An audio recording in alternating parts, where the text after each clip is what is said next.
Esse jovem aqui, de 32 anos, ele tem um salário de 4 mil e ele tem 35 mil reais guardados e ele está querendo comprar uma casa no valor de 300 mil. E o banco está querendo de entrada 20% do valor da casa, ou seja, uma entrada de 60 mil e ele quer saber se ele deve ou não comprar essa casa e eu vou mostrar aqui o que eu faria. Bom, e nesse caso, a entrada já é um desafio, porque é 60 mil e ele só tem 35 mil. Então eu tenho que olhar agora por um outro lado, eu tenho que ver a capacidade que ele tem de levantar aqui, né, os 25 mil para inteirar os 60 mil e aí sim ele poder entrar no jogo. Então bora lá, se ele tem aqui o salário de 4 mil e vamos supor que ele consegue economizar 20% desse salário, ou seja, 20% de 4 mil, 800 reais é quanto ele consegue economizar por mês. Então falta 25 mil para ele chegar nos 60 mil e aí a gente pegando 25 mil dividindo pelos 800, que é quanto ele consegue economizar por mês, ele precisaria de 32 meses ou 2 anos e meio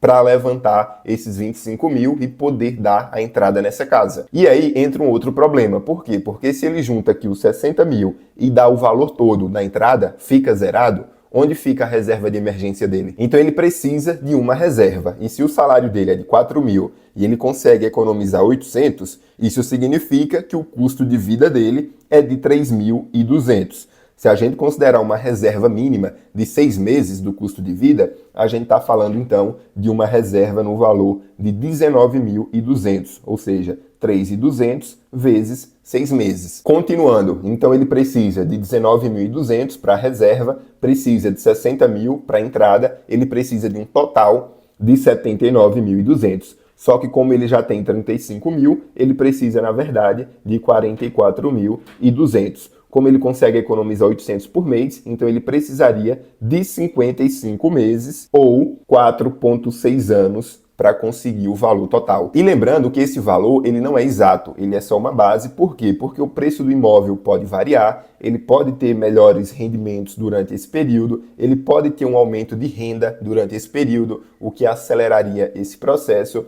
Ele pode ter um aumento de custo, o que atrasaria o processo. Tem que considerar também gasto com documentação, com obra. Eu, no lugar desse jovem, não compraria um imóvel. Eu focaria em acelerar o processo, o aumento de renda. Mas me conta aí o que é que você faria nessa situação. Compraria ou esperaria um pouco mais?